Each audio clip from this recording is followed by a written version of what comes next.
এবার এই যে দেখো কোরআন শরীফ দেখছো, এই কোরআন শরীফ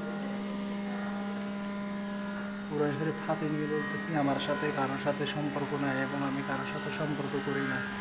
তুমি আমার বউ, শুধু তুমি, অন্য কাউকে চাই না, আমি অন্য কাউকে বিয়ে করব না। এবং কি আমি কারোর সাথে সম্পর্ক করি না, কোনো মেয়ের সাথে সম্পর্ক করি না। সারা জীবন তোমার সাথে থাকবো বলছি, তোমার সাথে সম্পর্ক করবো সারা জীবন, এই কোরআন সাক্ষী রইল।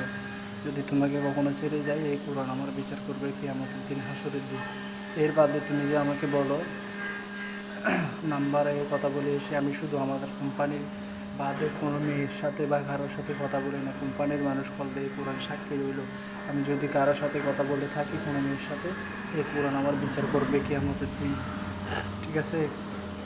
কোরআন, আমি শুধু তোমাকে বিয়ে করছি কোরআন চেয়ে, তুমি আমার বউ, অন্য কাউকে আমি চাই না, অন্য কাউকে কখনো বিয়ে করবো না। যদি তুমি আমাকে ছেড়ে যাও, তোমার বিচারে এই কোরআন শরীফ করবে। আমি তোমাকে কখনো ছেড়ে যাবো না, যত বিপদ আসুক।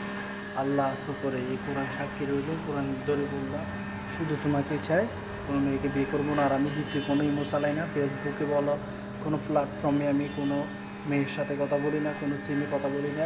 জাস্ট কাজ নিয়ে বিজি আছি কয়েকদিন, এই জন্য এরকম হয়েছে। আমি ঘুমাই যাই, তুমি অনেক সময় আমাকে বলো না মেয়ের সাথে কথা বলে এটি, কিন্তু না, আসলে আমি ঘুমাই যাই। এই কোরআন সাক্ষী রইল, কোরআন ধরে বলতেছি কখনও কোনো মেয়ের সাথে কথা বলি নাই। তোমার সাথে সম্পর্ক থাকাকালীন শুধু তুমি আমার বউ, তোমাকেই চাই, তুমি আমাকে কখনো ছেড়ে যাবে না, এই কোরআন সাক্ষী রইল। তুমি কোরআন ধরে বলবা, কোরআন ধরে বলতেছি কখনো তোমাকে ছেড়ে যাবো না, তোমাকে নিয়ে সারা জীবন সংসার করব। আর তুমি আমাকে এইসব সন্দেহ করবে না। আমি কোরআন ধরে বলতেছি আজীবন সামনেই কোনো মেয়ের সাথে সম্পর্ক করবো না বা কারোর সাথে কথা বলবো না, শুধু তোমার সাথে যা হয়েছে তোমার সাথে। এই কোরআন সাক্ষী রইল, আমার বিচার করবে যদি আমি অবমাননা করে কোরআন হাসরের ময়দানে আমার বিচার করবেন এই কোরআন। যদি তুমি করো তাহলে তোমার বিচার ওই কোরআনই করবে। ওকে।